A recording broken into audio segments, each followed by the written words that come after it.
Welcome back to Live Now from Fox. Our next story takes us out to the Big Apple as Sean Diddy Combs will be back in court today for day 2 of his trafficking and racketeering trial. Jury selection is set to resume with 19 jurors from the first day's pool moving on to the next stage. Fox 5 New York's Briella Tomasetti joins us live this morning outside the courthouse in Lower Manhattan with the very latest details. A lot of eyes on this case, Briella. Good morning. Gina, good morning to you. And I can tell you this, it's expected to be another busy day at court. As a reminder, yesterday, potential jurors were given a brief explanation of the charges. The judge also told them that the defendant is presumed innocent until proven guilty. Cassie's testimony on day 3 didn't just shake the courtroom, it left Boosie straight up stunned. His reaction says it all. But what did she say that left him speechless? Tell me your thoughts in the comments below. And you know I'll be there replying. One thing that really stands out that she says is that at one point Diddy had a knife inside her mouth and then says, "I'm going to give you a Glasgow smile," which is, slitting someone's cheeks. But he's warned against it by a member of his team, saying Diddy's associates would prefer it if she, referring to Ashley, looked normal. She also says that they said to her they could ship her off and sell her to anyone in the world and she'd never be seen again by her parents or loved ones. Now, Ashley did make a police report in 2018 at the time of the alleged incident, and the Contra Costa Sheriff's Department confirmed her report was thoroughly investigated and it was determined the claims were unfounded. Diddy's team said Mr. Combs was nowhere near Orinda, California on the day that she claimed she was assaulted. There's no evidence that Mr. Combs was ever even in the same room as the alleged victim. She's completely unbelievable and no sane person who views the evidence will credit her story. The last freak off tape that just got sold on the dark net, which I know because I monitor, went for $500 million. It had multiple stars in it. Nicki Minaj, Rihanna, Chris Brown, Justin Bieber, Drake. It was a really interesting night in Calabasas, and he just sold that footage. Nobody had to look at him for real. And the truth is nobody did. Everybody laughed and joked about him dancing like a idiot in all them goddamn videos, twirling around in circles. This a bit wild, So I'm just saying, they didn't know. And he wasn't telling them. They just know he got the budget. He go to LA, he talk to Clive, he come back with the bread. Apparently, he has this man's confidence. Yeah, I'm sure that man was very confident with his in his mouth. We made love. Who you made love with? Diddy, Bow Wow, Busta Rhymes. Everyone knew he was the devil. He's been the devil for 30 years. He has been covered and protected by not only Clive Davis, but Lucian Grange. He was selected to be the demon that he is, to keep the culture in line so the industry could continue for all of its precious jewels. We have too many lost. The list of lost is ridiculous, and everyone knows Diddy was selected for this job. He's the Judas. New developments involving the case against Sean Diddy Combs, what he decided in court today, and what this now means, the move coming just 4 days before his trial is set to begin. Here's Aaron Katursky. Tonight, Sean Combs makes it official. He's rejecting the government's offer to plead guilty and spare himself the possibility of a prolonged term in prison. When asked if he turned down the offer, Combs answered, "Yes, I do, Your Honor," as he stood in a baggy beige jail uniform. Terms were not disclosed, but prosecutors did say a plea could result in a shorter sentence for Combs than if he's convicted. Well, Bill and Sade, accepting a plea agreement would mean that Sean Combs would have to admit to trafficking and force. And today he made it very clear that was not going to happen. Diddy maintained all along these encounters involved consenting adults and plans to take his chances that a jury agrees. Ever felt aggrieved and targeted by the government? He feels an obligation to those people to say, you know what? Maybe I can break the model. Maybe I can show the world that a black man can win, in federal court. And I think he probably is the only person I know of who might be able to actually accomplish that. Buffy invited me for weeks, asking me to come and teach him how to, wanted me to be his acting coach for a while. Go there and he's sitting around just looking. I'm like, okay, what's the material you want to work on? He's just looking at me. Then next thing you know, okay, hey, will you help me? I want to hear your music. So I come over there and I play the music. And he's sitting there just looking at me, like waiting. Okay. So then my assistant was like, he wants to hang out with you next week. And I was like, for what? He's like, I think he's trying to f*** you.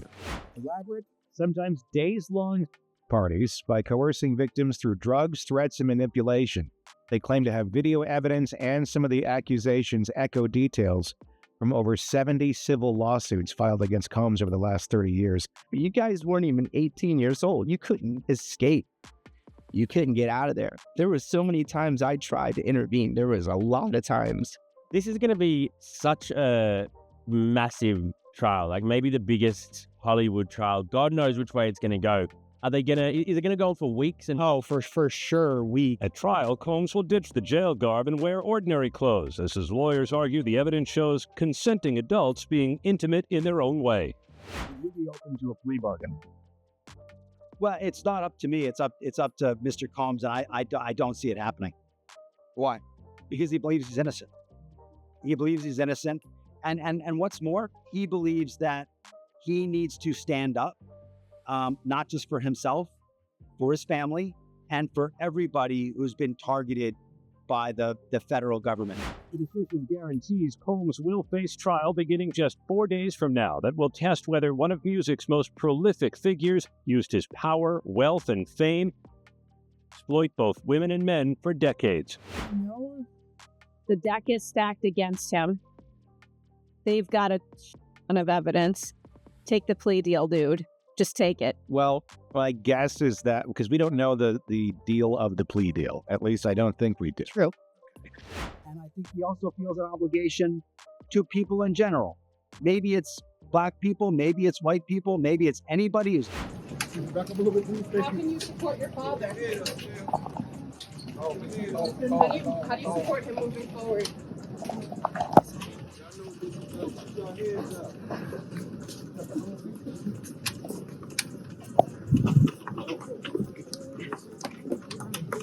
Do you still think that, because there is this public perception, that there are celebrity tapes involved in this case?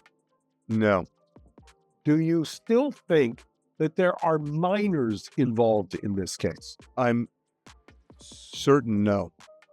Okay. And again, when you say this case, we're talking the criminal case. The criminal case. In the criminal, I know that in the criminal case, no. There's an arrest coming. There's actually 2 arrests that are already made. There's a 3rd one coming. I don't know why people are sitting on this. I'm ready. I see that some people are not. I've been ready. A lot of you are ready. Like, let's get this over with, right?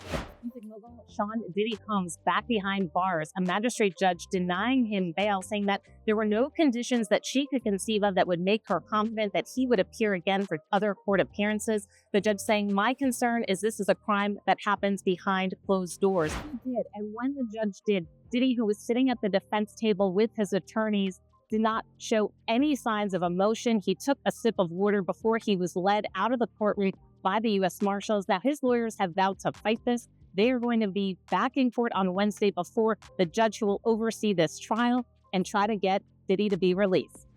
The last hearing before Sean Combs' trial starts, when he walked into federal court today, he appeared to be looking for his family. They've pretty much been at all of the hearings that I've been to, but there was no presence of his sons or his mother or his sister who had previously been at those hearings. Isn't that, to my mind, that's one of the bigger hurdles in selecting a jury this coming week, is that there is, at least anecdotally, when I talk to people, they have that opinion, strongly held opinion, that there's celebrity tapes, that they've kind of conflated Epstein, and you mentioned Ghislaine Maxwell and all of these things, into Diddy. There's this idea that somehow this is Epstein redux or something. The biggest takeaway for me is that both sides expect to have all of this done in the matter of 3 days. Now, given just how high profile this trial is, I was kind of stunned that they seem very confident that they will be able to seat a jury in that amount of time. What happens is if people go into a trial believing the firepower on the prosecution is so strong, I mean, let's say on a scale of 1 to 100, it's a 95 that it's so strong, but it goes down to an 88. That helps the defense because everybody goes in thinking, wow, they're going to prove this, and they're going to prove this, and they're going to prove this, and all of a sudden, none of it's there. I think that actually helps the defense.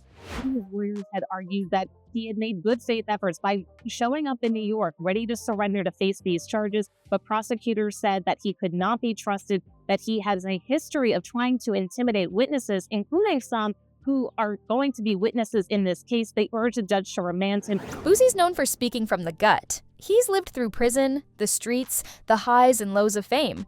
And most of the time, he processes drama through that lens. Raw, blunt, unforgiving. So when the Cassie versus Diddy lawsuit first made headlines, his reaction was like a lot of others in the hip-hop community. Skeptical, protective of the game, unsure of who to believe. But Cassie's testimony shifted something, and it wasn't just what she said, it was how she said it. The trembling voice, the loss of composure, the way she detailed the chokehold incident, the freak-offs, the control, the surveillance, the pain she said was buried behind the glitz. Boosie couldn't look away, because even for someone who's seen it all, this felt real. You could tell he wasn't watching a courtroom drama. He was watching a woman fall apart in front of a judge because she finally couldn't hold it in anymore. Boosie's reaction went viral within minutes. Screenshots, reaction videos, Twitter debates. Everyone had something to say, not just about Cassie, but about him. Some people praised him for being one of the first rappers to actually express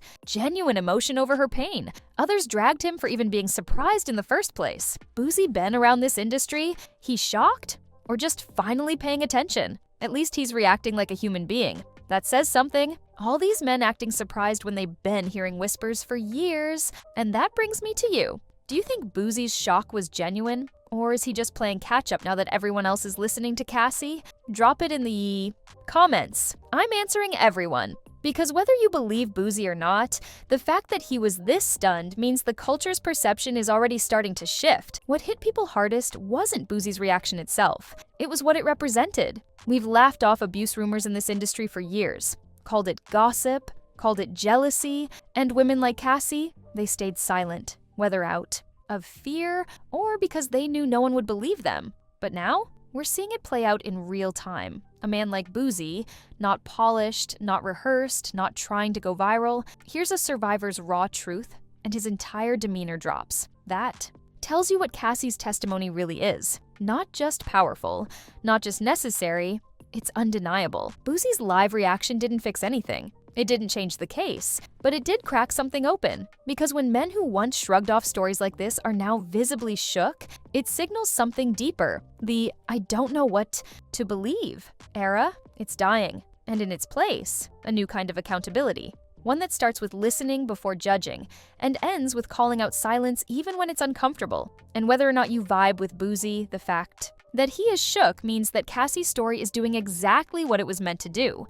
Force the world to listen. Just when the internet thought Boosie's first reaction said it all, he went live again. This time, raw, more disturbed, and without even trying to hold back. This sounded like some movie shit, like she was in a horror flick but couldn't. Get out. He shook his head, eyes darting everywhere but the camera. And for a man who normally spits his thoughts like bullets, he kept pausing, because even he didn't know how to process what he just heard. It wasn't just the choking, it wasn't just the freak parties, it was the duration. The fact that Cassie stayed in that situation for nearly a decade, and the world watched it like it was a fairy tale, that's what had Boosie floored. Because deep down, he knew this wasn't just about Diddy. This was about the whole industry's failure to see the signs. The clip of Boosie talking about Cassie's testimony, visibly shaken, eyes wide, voice low, hit every corner of the internet within hours. People reposted it with captions like, "When Boosie of all people is speechless. You know it's bad. Even he's starting to get it now. That's growth." This hit different because you can tell he ain't acting. And what made the reaction so striking was that Boosie wasn't defending anyone. Not Diddy, not the culture, not himself. He just sat there and listened to what Cassie said, and that alone made people stop scrolling. Because that's what survivors rarely get. Not support, just someone to listen and believe. Boosie's live wasn't just entertainment, it was a mirror. And everyone in the rap game, from fans to artists to execs, suddenly had to take a look at themselves. How many times had they heard rumors like this? How often had stories like Cassie's been brushed off as drama or just messy relationship stuff? Now that those same stories were being told in court, with Cassie crying on the stand and Diddy's name attached to graphic details no one could ignore, the whole narrative shifted. And it makes me want to ask you, do you think the industry's finally waking up because they care, or because it's too public to keep ignoring? Tell me in the comments. I'll be in there replying to everyone. Because if this moment is finally forcing real conversations, we need to keep them alive. Later in that same live, Boosie said something that stopped everyone cold. I got daughters. Man, if one of my babies told me they went through that, he trailed off. And he didn't finish the sentence. Because the emotion in his face already did. This wasn't about clout anymore. This wasn't about real ones or loyalty to the game. This was about a man realizing how close this could hit if he stopped looking at it like a headline and started looking at it like a human story. And when you think about how many other rappers have daughters and how quiet they've been, that moment hit hard. Boosie may not be perfect, he never claimed to be, but in that moment, he became something that's been missing in this culture for too long. An example of someone who listened and changed. He didn't dismiss her. He didn't ask why she stayed. He didn't say, "That's none of our business." He sat in the discomfort and let her pain be seen. And in doing that, he made it a little harder for the next person to scroll past Cassie's story without thinking twice. For years, there's been an unspoken rule in the music industry: don't speak on the powerful, especially not when it comes to someone like Diddy, a man who built empires, opened doors, and had connections in every corner of entertainment. That silence protected him for decades. But Boosie, he broke the code. He didn't keep it cute. He didn't say no comment. He reacted. He felt it. And he let the world see it. And the moment that clip spread, fans started asking a question the industry wasn't ready for. Where are the rest of y'all? What followed Boosie's emotional live stream wasn't a wave of support. It was dead air. No comments from other rappers, no statements from major hip-hop media, no acknowledgement from artists who had once proudly called Diddy brother. Just silence. Intentional, eerie silence. A few bloggers tried to spin it as everyone's waiting on more details. But the public wasn't buying it because Boosie didn't wait. He listened. And now the absence of other voices feels like complicity. And if people like him, flawed, unfiltered, chaotic, can sit in the pain of Cassie's words, what's stopping the rest of the industry? The internet doesn't let things slide anymore. In comment sections across YouTube, TikTok, and Twitter, people are calling out rappers by name. You were at those parties, and you're quiet? Funny how everyone's got a song with Diddy, but no one got a voice for Cassie. Where's the same energy y'all had when it was Kanye or Tory? And that's what makes this moment feel different, because it's no longer about one man's guilt. It's about who stays quiet when the truth gets uncomfortable. And let me ask you something directly. Do you think the silence from Diddy's peers is fear? Or do they know too much to speak without exposing themselves too? Tell me your truth. In the comments, I'm there replying to all of you. Because this trial, it's pulling on threads that go deeper than anyone expected. The irony in all this is that Boosie, someone long criticized for being problematic, is now holding up a mirror to the very culture that created him. He's emotional, he's inconsistent, but he's real. And when he says, "I don't know," how she kept that inside, it hits different. Because it's not coming from a PR team. It's not performative allyship. It's just a man recognizing pain when he hears it, and admitting he never thought to look for it before. That honesty? It's louder than any curated press statement ever could be. Now the question is, who's next? Because if Boosie can break rank, then what excuse do the others have? The trial is still unfolding. More evidence is coming, more victims may speak. And the longer the industry stays quiet, the more the public notices. The clock is ticking, not just on Diddy, but on everyone who stayed comfortably silent while survivors like Cassie were suffering in plain sight. And whether you love Boosie or not, you can't deny this. He listened, he spoke, and He might have just sparked a moment that forces others to finally say something. As Cassie's testimony continues to ripple, it's no longer just about what Diddy did. It's about who stood by him while he did it. For years, Diddy was surrounded by collaborators, co-signers, and close friends, some of whom spent decades in and out of his inner circle. Names with platforms, voices with influence, men who proudly shouted him out on tracks and thanked him in award speeches. But now, as the courtroom exposes more of what Cassie lived through and the world watches, clips of her breaking down under oath, those same voices have gone mute. And it's not just silence anymore. It's suspicious silence. There's always been a boys' club energy in the industry, one that protects each other, especially when it comes to private matters. But Cassie made it public. The things she described, the isolation, the control, the choking, the freak events, they shattered that wall of privacy.